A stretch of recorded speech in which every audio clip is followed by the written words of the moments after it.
Hello, coaches. My name is Dan Morrison. I first want to thank um, my guest, Nick, for allowing me to be on this podcast today. First off, I'm the special teams coordinator at St. Xavier High School in Cincinnati, Ohio. My contact information is on the screen, email, text. If there's anything from this presentation you would like or want to talk special teams or maybe down the road link up at a coach's clinic, feel free to hit me up. I appreciate it. So moving forward, going to be talking about how at St. Xavier High School we organize our special teams and how we manage our weekly schedule, how we manage our personnel and our schemes as well. Overall, our philosophy is we believe that special teams are really, really important. I have a great head coach and Coach Steve Specht who has really emphasized the practice time, the scheme, the personnel, getting the coaches involved, and how we put together special teams throughout the off season, the preseason, the summer, and in season as well. Big thing for us is we want to be able to execute every opportunity to our maximum ability.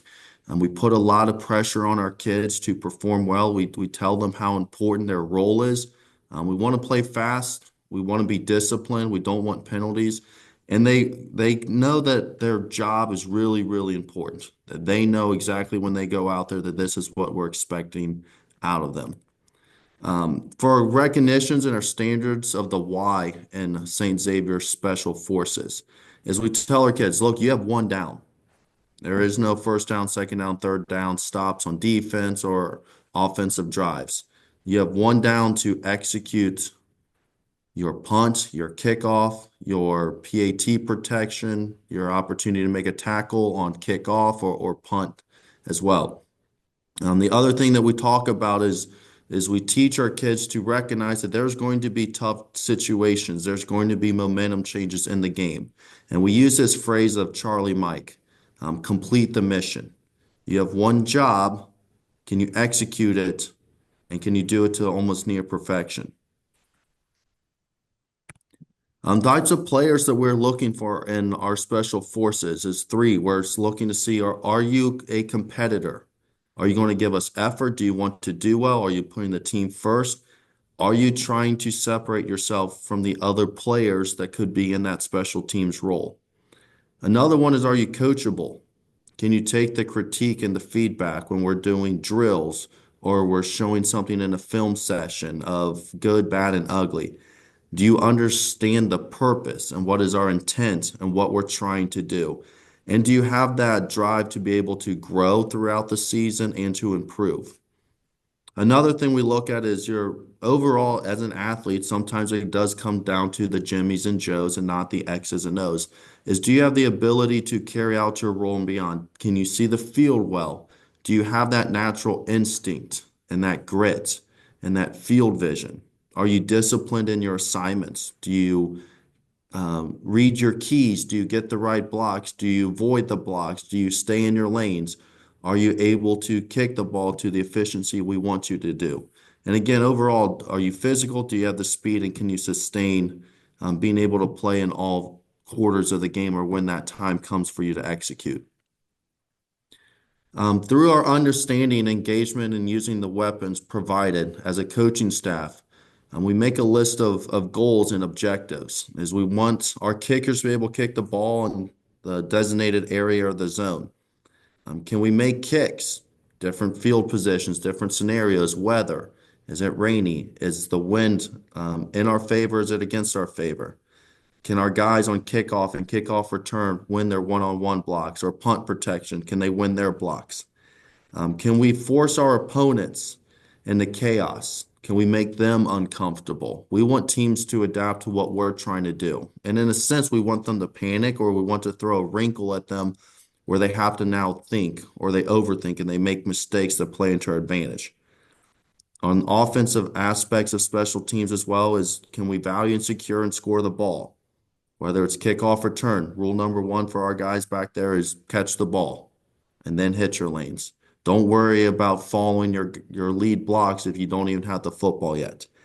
Can we make game-changing plays? Again, punt is the number one most important special team unit and performance out there. is can we bring punt block pressure? Can we get the ball? But also, can we protect our punter? Can our personal protector make the right calls? Because the last thing for coaches out there is we've all seen that a blocked punt, a muffed punt, a bad snap, a really bad kick can really swing the momentum of a game. And we teach our kids to want it more and dominate. When we study opponents, whether they're a familiar opponent in our league or a playoff opponent or an out of town team, is we look at from our special teams perspective is what type of effort are they giving into it? What type of preparation are they giving into it? Do they have a really good special teams coordinator? Do they have kickers and rushers that execute well? And do they want it? And then we got to be able to match that and to try to dominate them and want it more than our opposition does. So at St. X, what we do is we create all of our special team units into special forces terms. So for our kickoff team, we call them the Airborne. The punt team, we call them the SEALs. And those are our cover teams.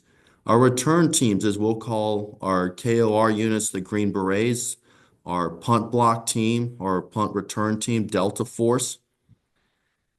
And then we also call another segment of our units or finish the job. Our PAT field goal team, we call them the Border Patrol. Our PAT field goal block team, we call them the Night Stalkers, which is for us, it's primarily just our defense out there, our starting defense. And then our hands team, we call them the Rangers. For our coaching staff, a big thing that Coach Speck, my head coach, and myself believe in is including input from the rest of our staff.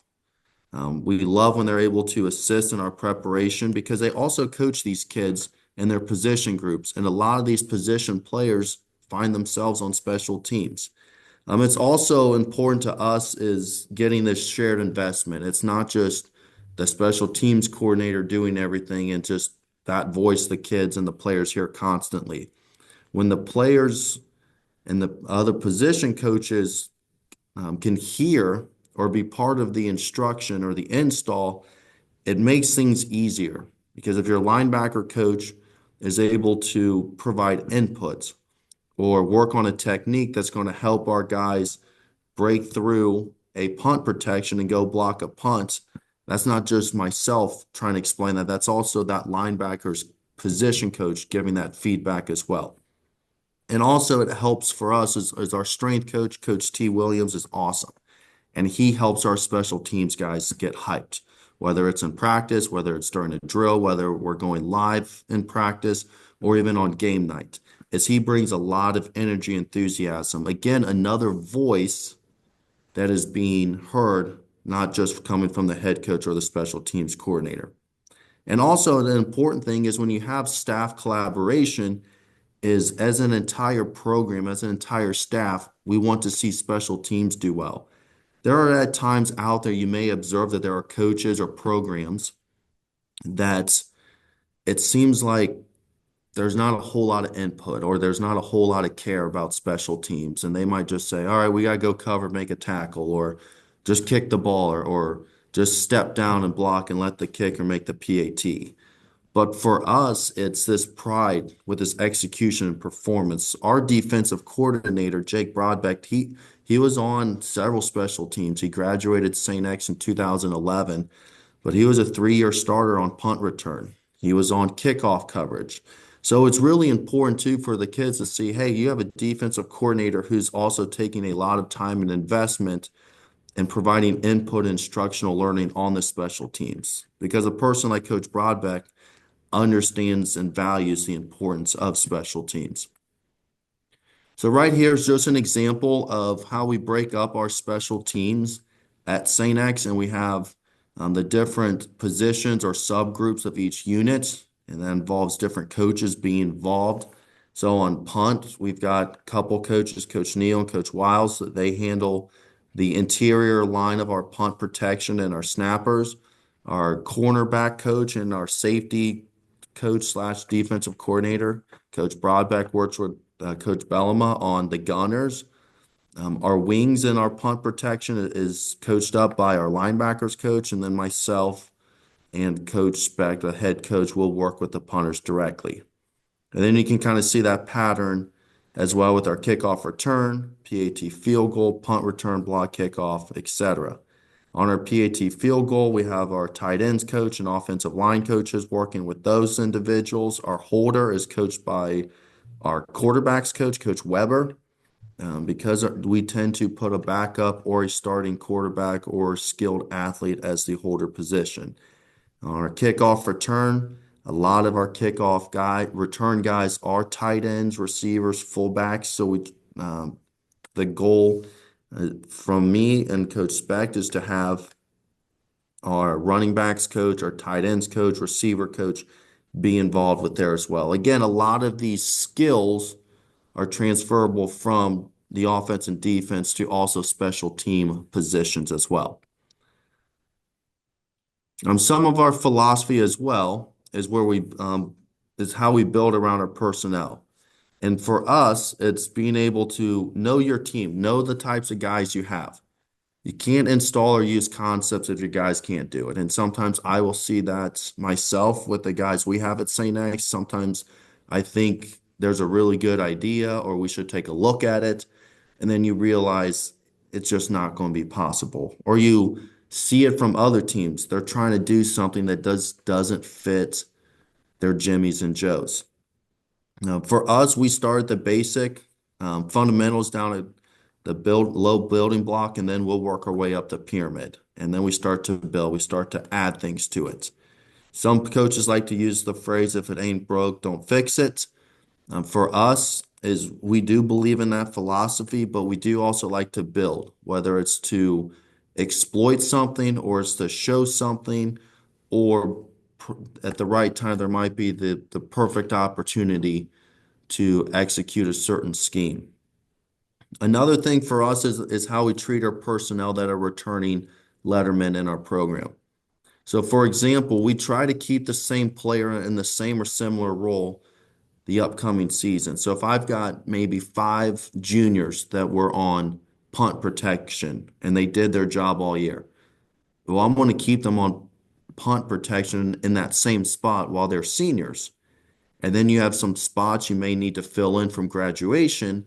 But if you keep a strong nucleus of the same types of guys rotating every 2 to 3 years, you're always going to have leadership, accountability, veteran experience that can help work with those other guys. So again, for punt, if I've got 5 juniors returning, they're going to play that same spot. If a couple backup key alternates are now seniors, they may fill in a couple new spots. And then if there's rising sophomores or new juniors that can be put in, they're going to be surrounded and protected. One big thing that we really coach up with these guys is champion the little guy. Take him under your wing. Make sure he's got his stuff together. We're going to coach them up. There's going to be a lot of tough love. It's going to get hard at times. But with that returnment of the personnel, we value that in the long term, it's going to pay off. Again, because we've got that experience under our belt.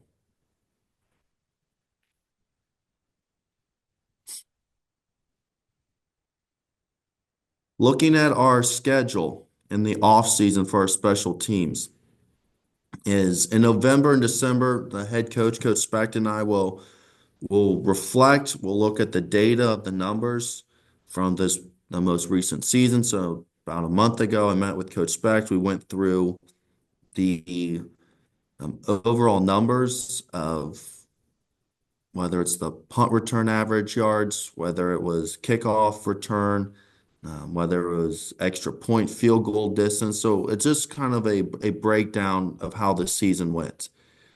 Coach Specht always asks 3 questions: what needs improved, what needs fixed, what can we explore? And then once we create those 3 columns, then we decide what areas of special teams will we need to tweak, what really needs to be revamped and almost start over, or if we're in really good shape, now you have the green light to go explore new things. Or sometimes I identify those as like really cool things, whether it's look at a muddle huddle or a new fake or a unique alignment in some sort of the special teams.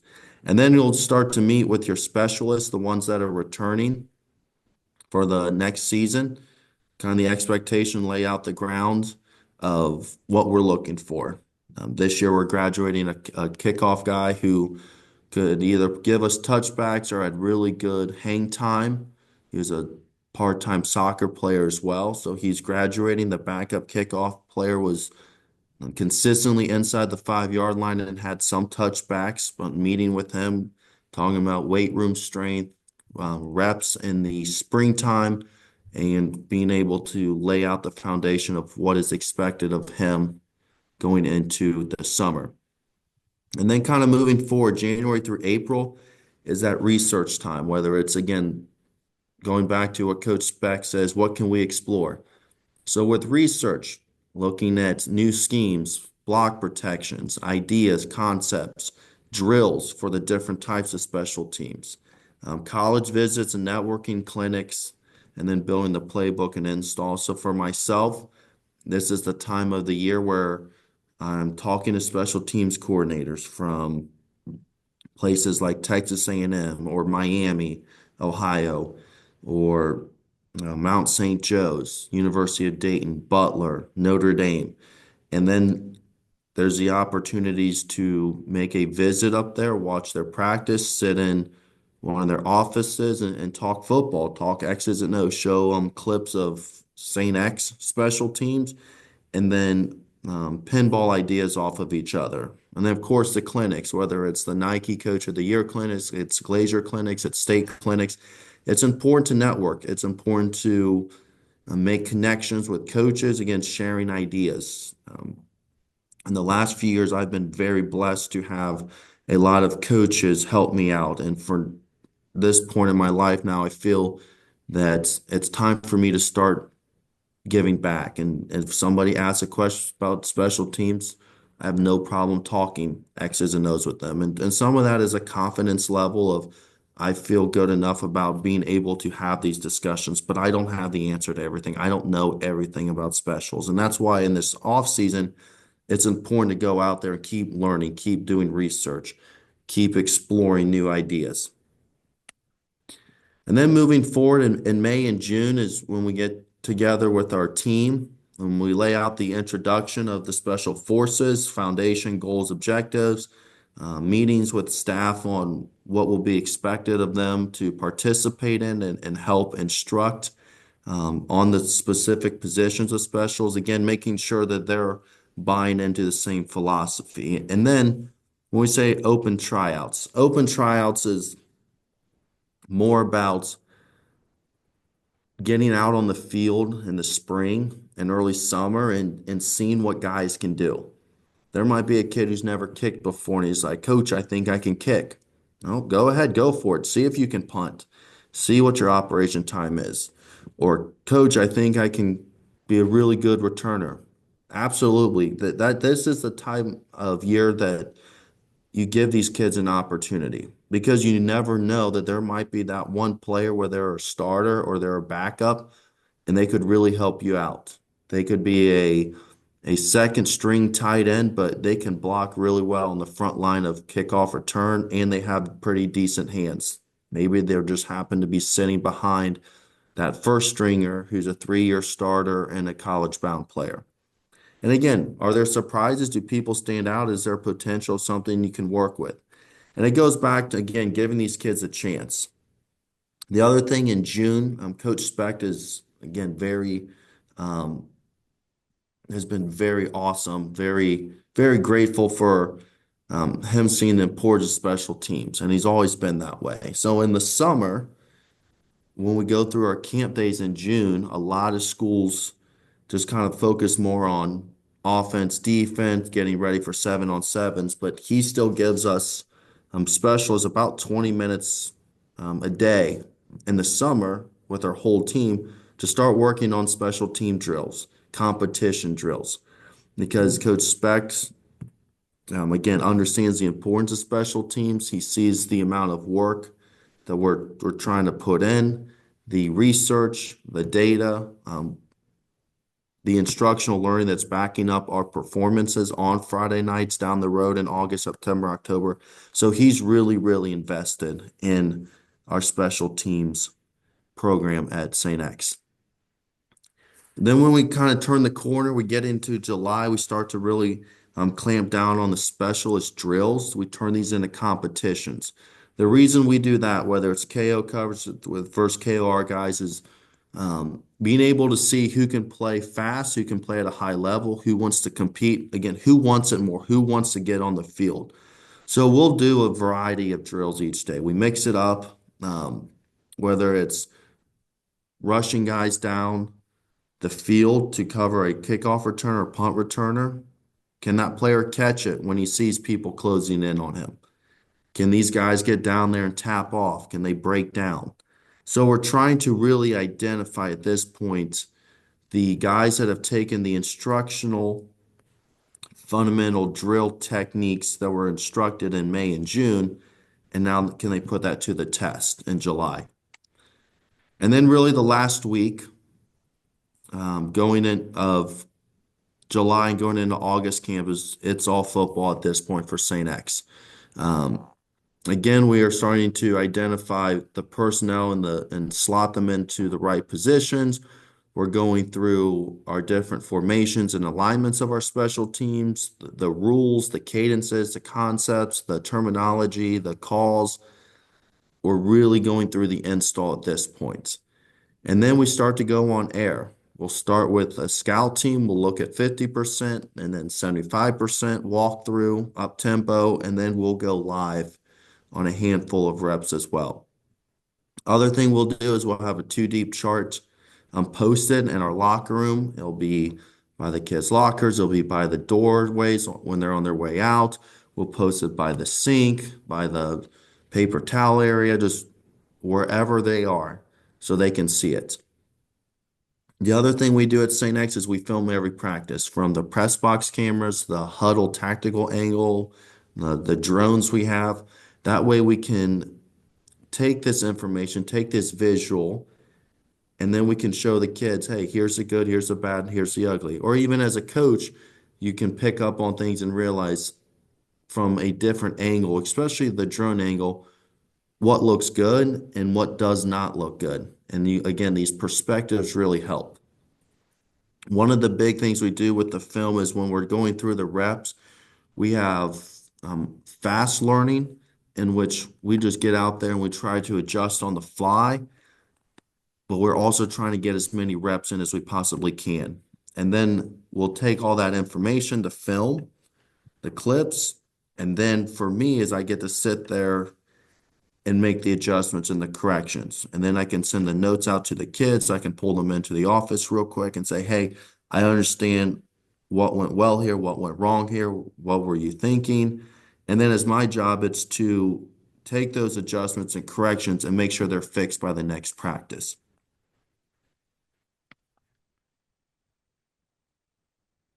Depth chart for how we identify our players. One of the big things we started doing this year was being able to coordinate with our strength and conditioning coach of different players that can play these different spots. So we use a scale 1, 2, 3, 4, 5, or 6. And as you can kind of see, they're highlighted different colors. Is if you're a 1, you're probably a smaller skilled player with speed. Guys that might be able to play a returner position or a speed guy on a punt block or a coverage guy on kickoff. Other things we'll also do is if we're looking for maybe a guy to add on our hands team. Are they a multi-sport athlete? So a baseball infielder who's also a wide receiver running back. Sounds like those categories might go hand in hand, and we'll put them on see if they can handle squibs, onside, low line drives, kick near them on our hands team. So again, kind of going back to the scale as well, is it really creates this pool, this depth chart of guys that we can look at to put on these special teams instead of just being random or just guessing or just throwing this kid out there even though they're in a really bad spot. So we're really intentional on the types of players we want out on our special teams. Another thing we do is we chart our results. We will track and analyze the number. We know, or the data. We know numbers don't lie. It creates competition because each day, whether it's through the summer or mini camp, two-a-days, and end season, is especially for some of the specialists, like the kickers themselves, they know that their jobs aren't safe. And when you post the numbers, again, they don't lie, and the kids can see, well, this is my operation time, this is my distance, this is the location I was able to kick from. Here's how many I hit out of X amounts. If I was 4 for 5 on field goals today and someone was 5 for 5, yeah, you're creating a competition. And again, it's an evaluation tool that when players are asking why they think they're not getting a fair shot, or that they think they're a better kicker or a better snapper or a better returner, you can show them the film, you can show them the data as well. So here's a list where it says what we track. Operation times, snap to hold to kick, snap to kick, hang times, distance, and locations. And a lot of people may say, well, this sounds like a lot of work, which it is, but at St. X, by having all of our coaches involved, whether they have a clipboard or where they got the timer, it makes my life a whole lot easier because once we're done, they just hand me the sheets, and then I take that and I just plug it into our Excel sheet, Google Forms sheets, and then able to organize all that data from there. Here are a handful of examples of the charts that I'll have printed off. They're individualized based on the kicker. It'll tell us the date. When it says practice type, that's kind of telling us, is it a tempo day, a walkthrough day, a two-a-day? Kind of the different types of practices that we operate on in the preseason and during the week. So again, you can look, we'll have for the PAT, we'll look at the snap time, on their kick time, the total operation. Do they make it? Do they miss it? And we know that from the PAT, it's always from the same spot. And then we go to the next one right here, we look at field goal. So then the categories get a little bigger. As we're looking at the yard line, we're looking at the hash mark as well. So we take all of this information, whether it's for our punters, our kickoff guys, we're trying to use this data to make sure we're putting our best performers out there on game night, whether it's Friday night, Saturday night, playoff time, etc. Another thing we do at St. X is right here is an example of our field layout diagrams of when we do drills for special teams or how we separate different groups during our special team practice segments. So right here, as you can see, that if we're on the screen to the left, is we'll have our jug machine that'll be launching footballs to our returners. And down here we got returner 1 who's in line, then 2 and 3, they're next. And then we'll have coverage guys.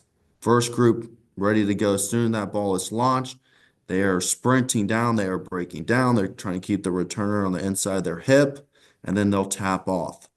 But we create this, they kill two birds with one stone. One, can guys catch the football for one? Two, are they able to catch it with seeing guys coming towards them? And then also on the flip side, our coverage guys, we're looking to see how fast they get down the field. Do they break down? Are they able to squeeze the returner? Over here, we'll put cones down the hash and we tell the returner, you can't bounce it outside these cones. You got to be able to go north and south as quickly as possible, one cut and then go. So again, we're being able to evaluate offensive guys and defensive guys at the same time.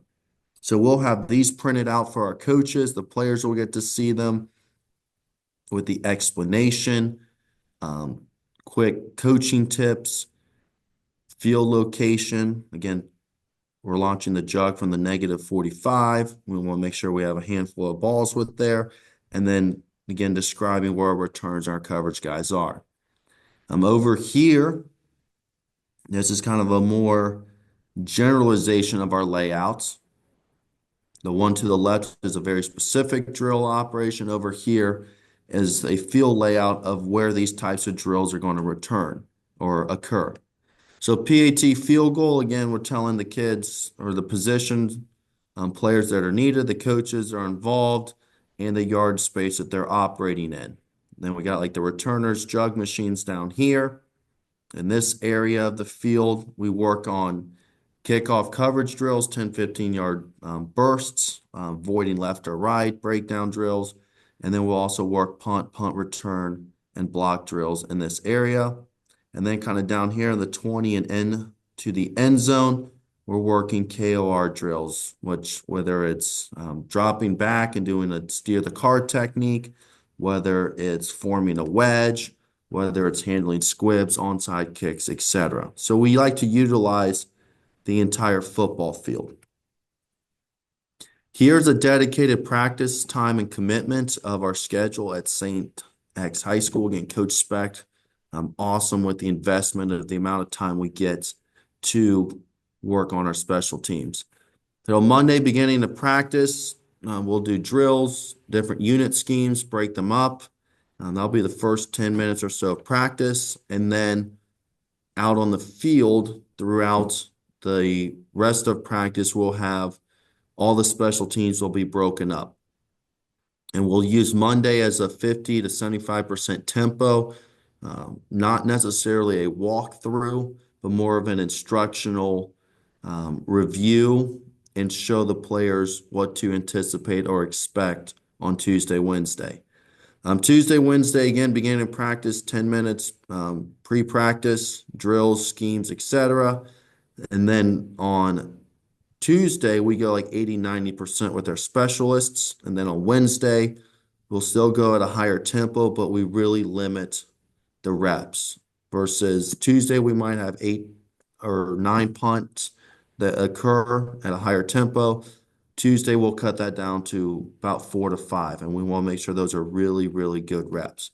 And then on Thursday, we go through all specials and scenarios possible. We'll whether it's punting out of the end zone, going over the free kick, Mayday field goal, NASCAR punt, which is our hurry up alignment, field positionings after safeties, penalties, etc. We have a whole list of review and scenarios that we go through. Again, Coach Specht gives plenty of time for us to go through these scenarios.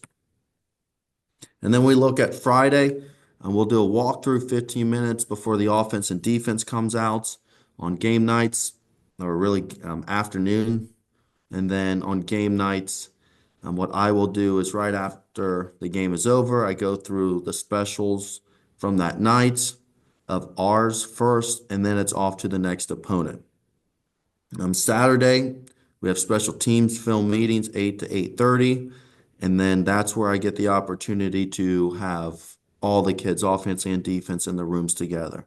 At St. X, we're a big enough program that we 2-platoon, so this is a great opportunity that I can have offense and defensive guys in there at once before they break out.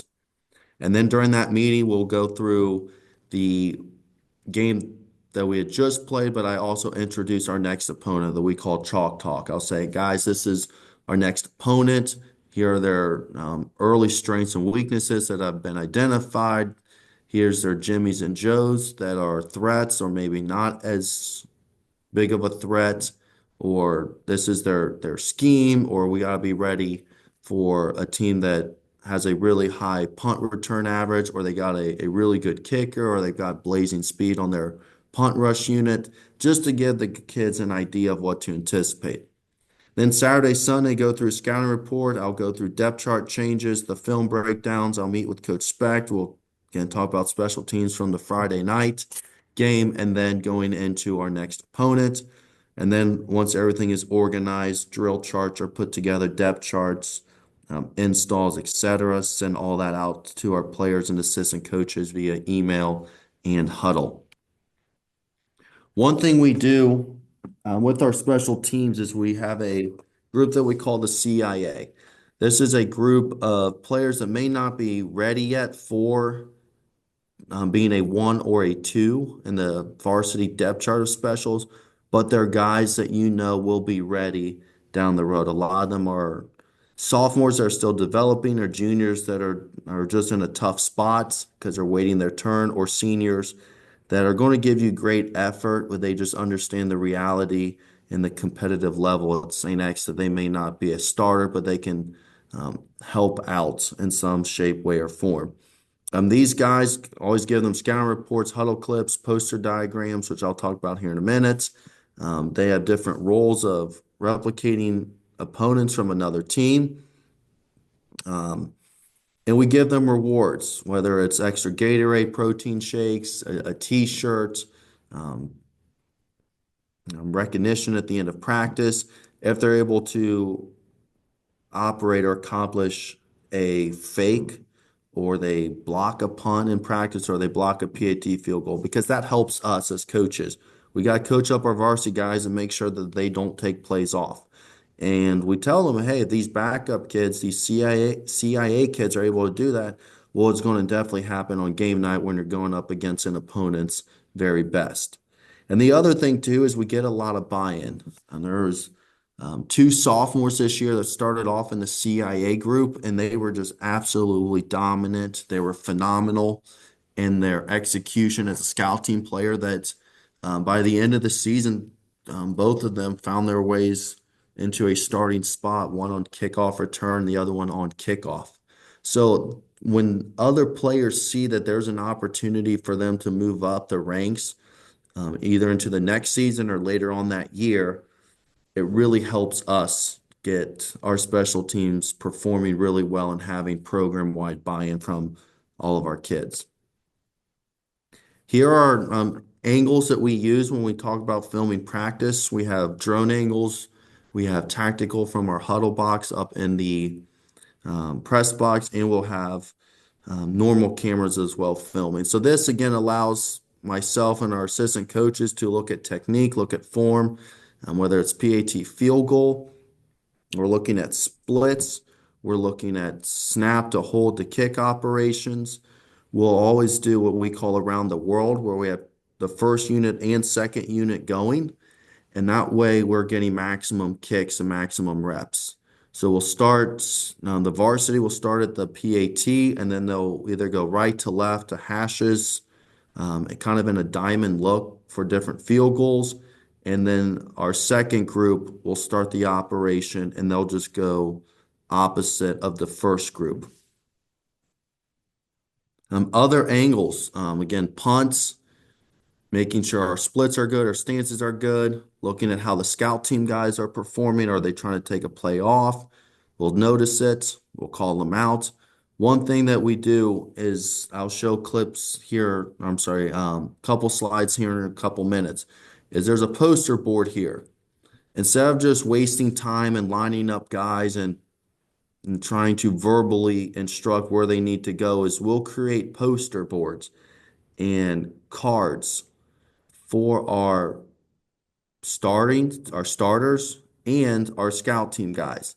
So they can see the exact call, they can repeat it, they can echo it, they can identify who they're supposed to be, and then they go out there and they execute it. So for example, if this is our punt formation, these scout players right here have been identified as a number on this poster board. 1, 2, 3, 4, 5, 6, 7, 8. Gunner here 9, gunner here 10. So when they look at the board, it will tell them exactly what 1 is supposed to do, what 2 is supposed to do, etc. It may tell the gunner number 10, scout team gunner 10, you're going to press inside, or maybe the next rep you're going to play inside leverage, but you're off 6 to 7 yards.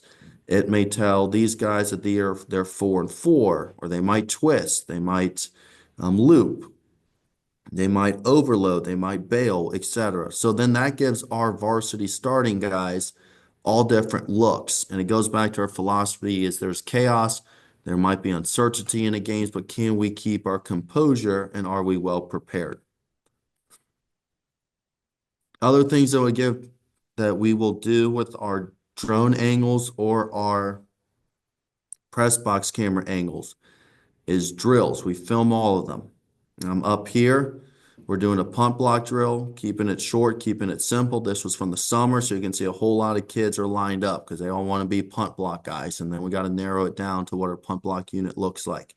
Some of these will be JV players, and they'll get their fair opportunity at the JV level to be on a punt block unit. But here they're just working drill. There's a hula hoop. They're working to sink their hips, rip around. And then we have different kickers here. They're just kicking soccer balls. It's softer on the hands. And then these players will go through, work on hand techniques. Here you can see a coach right here, a coach right here, two coaches right here, another coach. So again, having our assistant coaches participate in this is going to help us get better and also more buy-in from their position players. Down here, I'm doing a punt, return kickoff, return coverage drill. We have an actual two punters right here kicking. Here are our coverage guys. Here's the cones. And then these two individuals are trying to break down and keep this returner inside. So again, we try to go live with these reps, creates competition, and then by filming it, it allows our assistant coaches and myself as a special teams coordinator to identify who our top guys are. Just another angle, press box huddle tactical, looking at how we have PAT field goal operating. They're working their diamond here. Up here was a KOR drill that they were working on, and then down here is a similar punt return or kickoff coverage drill down here. Right here is an example of a card that we will post on these poster boards for our scout team players. So they can look at it from different angles, from the correct perspective. So this one actually is an opponent's punt formation. And we'll put this card up there and we kind of review this is their average, their operation time, where is he standing. We're identifying their personnel based on the number. Like this is number 29, this is number 21. We're telling them how big their splits are, who's eligible, who's not eligible, who they may bring in, they may try to flex out. And again, we'll draw a whole bunch of different cards so we're ready for it. If a team's formation is this tight formation, they also know that they may flex their tight ends into a wide gunner stance. So if that happens in a game, we're already prepared for it because we practiced it. Another one here, so if this is a perspective of the scout team running a rugby punt formation from one of our opponents. Again, we number 1, 2, 3, 4, 5, 6, 7, 8, 9, punter. And we don't label the long snapper because he's already automatic. And we'll just kind of tell them what their role is. 1, 2, and 3, you're blocking man or the first guy inside. 4 and 5, block head up or down. 6 and 7, block out. So just give them basic rules. So then we'll have our varsity punt block unit on the other side. And then by doing so, we're getting reps without having to explain it constantly or get them set up or get them lined up. And it takes a couple days to get this going in the summer, but by the time you're getting into the middle of August, couple scrimmages, week 1, week 2, it's fast repetition. Our kids are locked in. They know exactly the expectations. And again, it creates competition. When these are your CIA scout guys, if they get to run a fake punt out of this and we don't stop it, they're getting a reward. So again, we're trying to create that competition and teach these kids, these up-and-coming guys, that, hey, there's a chance you may be able to get on a varsity special teams later on this year or next year.